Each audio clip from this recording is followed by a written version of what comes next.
यहां positive degree को देखो, पॉजिटिव डिग्री में दो तरह के एग्जाम्पल बनेंगे या रूल बनेंगे। एक तो होगा कि सामान्य अवस्था में, रूल आप नोट कर सकते हैं, सामान्य अवस्था में किसी भी वाक्य में किसी भी व्यक्ति की तुलना व्यक्त करेगा। जैसे वह एक अच्छा लड़का है,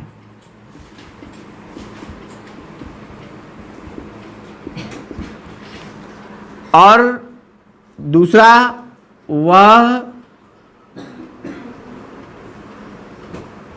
कक्षा में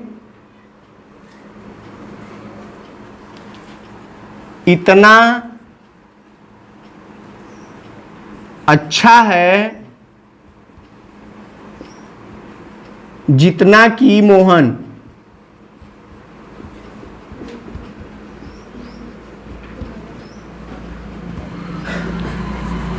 इसको एग्जाम्पल नोट कर लो।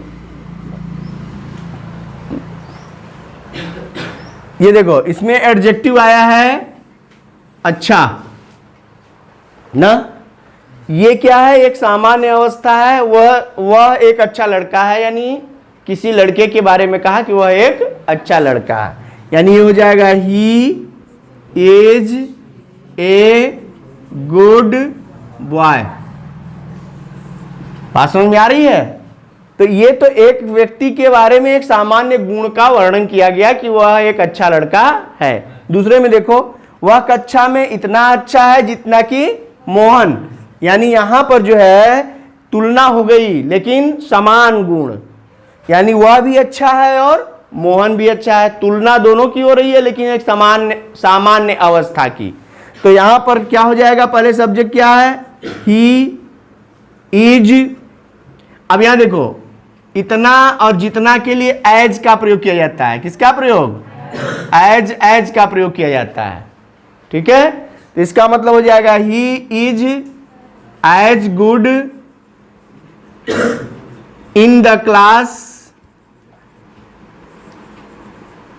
एज मोहन।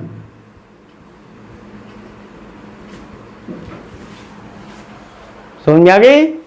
यानी यहां इन दोनों में क्या दिखाया आपको कि इन दोनों में एक व्यक्ति के सामान्य गुणों की चर्चा हो रही है। तो जब भी सामान्य गुण की चर्चा होगी तो कौन सी अवस्था बनेगी? पॉजिटिव डिग्री बनेगी। और पॉजिटिव डिग्री में देखो एक सामान्य अवस्था बन रही है। इसमें ध्यान यह देना है कि जब दो व्यक्तियों के समान गुणों की चर्चा हो रही हो तो वहां पर ये देखो एज और एज या शो और एज का प्रयोग किया जाता है, जिसका हिंदी में अर्थ निकलता है इतना उतना या इतना जितना। समझ में आ रही कि नहीं आ रही है? तो ये आपका हो गया पॉजिटिव डिग्री। इसी तरह देखेंगे हम कंपैरेटिव डिग्री। कंपैरेटिव डिग्री को कहते हैं तुलनात्मक अवस्था।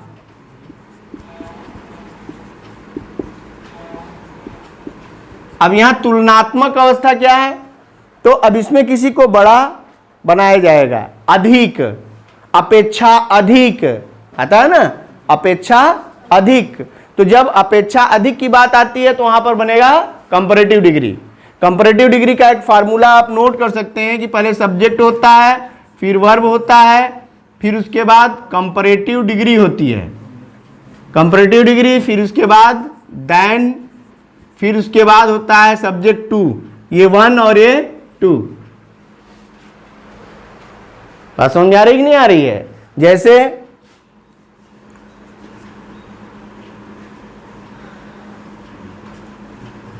वह तुमसे अधिक बुद्धिमान है।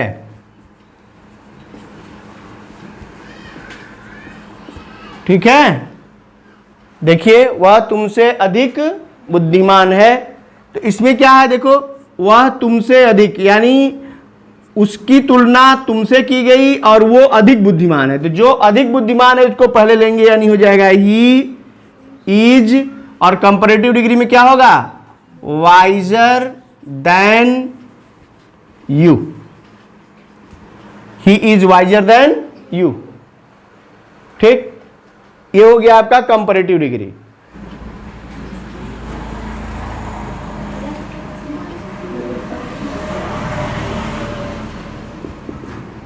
सर्वोच्च अवस्था, ठीक है।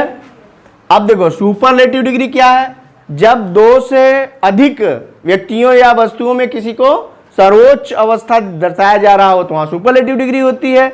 जैसे अब इसको तुम रूल में भी डाल सकते हो कि रूल डाल दो, यहां पे हो जाएगा सब्जेक्ट प्लस वर्ब प्लस, हाँ, सुपरलेटिव डिग्री के पहले द का प्रयोग जरूर होता है। क्या? सुपरलेटिव डिग्री के पहले द का प्रयोग जरूर होता है।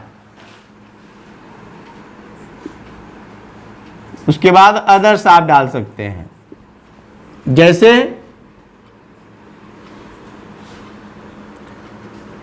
मोहन कक्षा में सबसे लंबा लड़का है।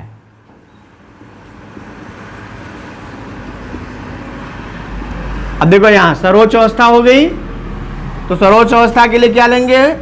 सब्जेक्ट हो गया पहले Mohan is the tallest boy in the class.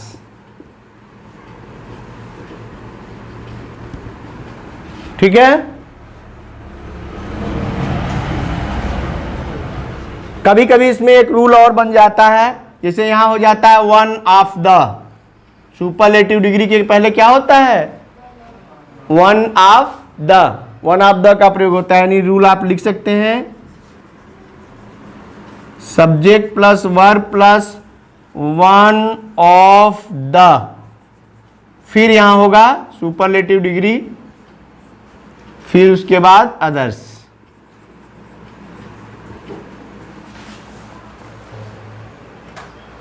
ठीक है। जैसे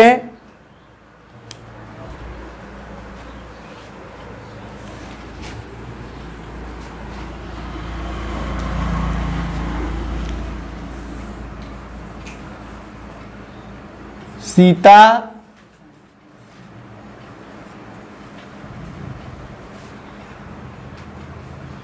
विद्यालय में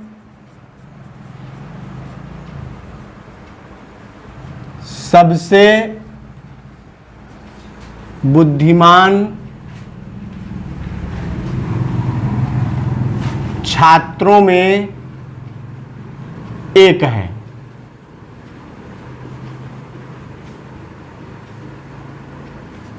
ठीक है। तो क्या हो जाएगा?